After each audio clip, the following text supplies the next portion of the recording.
to Let's Talk Podcast, where we talk about literary works, meaningful stories, and the lesson we can learn from them. I'm Janet.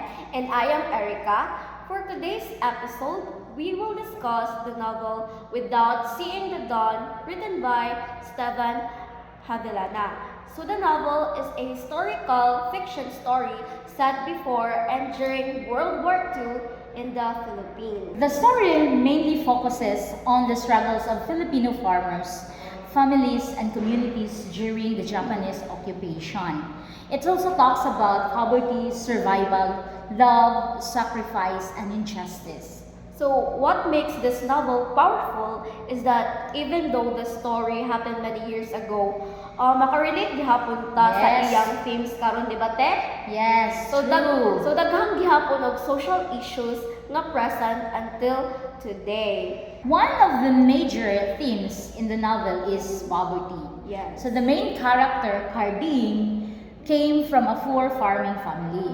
So before the war started, lisod na ilang kinabuhi kay farmers sila nga nagdepend lang sa uma para makasurvive. Yes, and until now, daghang gyapon Filipino families ang struggle financially. So some students even work while studying para lang makatabang sa ilang pamilya. Oh, true. Reading the novel made me realize na although different ang panahon, similar gihapon ang struggle sa ubang tao today. Na ay hardworking people pero lisod gihapon makagawas sa poverty. Maugyod kay ang story nagpakita nga survival is not easy, especially when society itself is unfair. Another important theme is war and injustice. During the Japanese occupation, many innocent people suffer because of the violence and abuse. The peaceful life of the community completely changed because of war. While reading the novel, nakarealize ko nga ang war, it affects not only soldiers but also ordinary people and families. So daghan kinabuhi ug mga pangandoy ang nadaot tungod sa war. So, even if we are not experiencing war today, naagihapon injustice in society, such as corruption, discrimination, and the abuse of power. Correct. No, sometimes the poor become victims because they don't have enough resources or influence to defend themselves. So similar kayo siya sa experiences sa characters sa story. Another thing that stand out to me was the importance of family and sacrifices.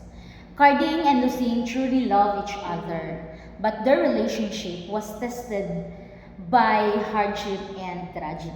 So very realistic gid siya because even today, relationships and families experience problems caused by stress, lack of money, misunderstandings, and responsibilities. As a students, makapil pud ka og pressure gikan sa ACADS, family expectations, and personal problems. That's why support system is very important. Yes, because family and friends help us stay strong during difficult times. Di ba, te? Agree ka? Yes, true, good. Family is our best support. So for me, the novel reminds us to appreciate peace and freedom. Today, we can freely study, express ourselves, and pursue our dreams. And dili na to dapat i-take for granted ang sacrifices sa mga tao Correct. before us, di ba? Because their struggles help shape the future generation. The story also teaches resilience. Bisag daghan og suffering, people still continue fighting and hoping for better future. Mao siguro na ang biggest lesson sa novel. So no matter how dark life becomes, people can still find hope. To conclude, Without Seeing the Dawn is more than just a war story. It reflects real human struggles, sacrifices, and the importance of hope.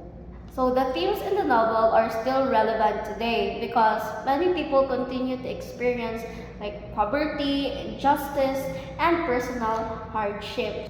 Through this discussion, We can learn that literature helps us better understand society and the experiences of other people. And it also reminds us to stay strong despite challenges in life. Thank you for listening to Let's Talk Podcast. I'm Janet. And I'm Erica. See you in our next literary discussion. Bye!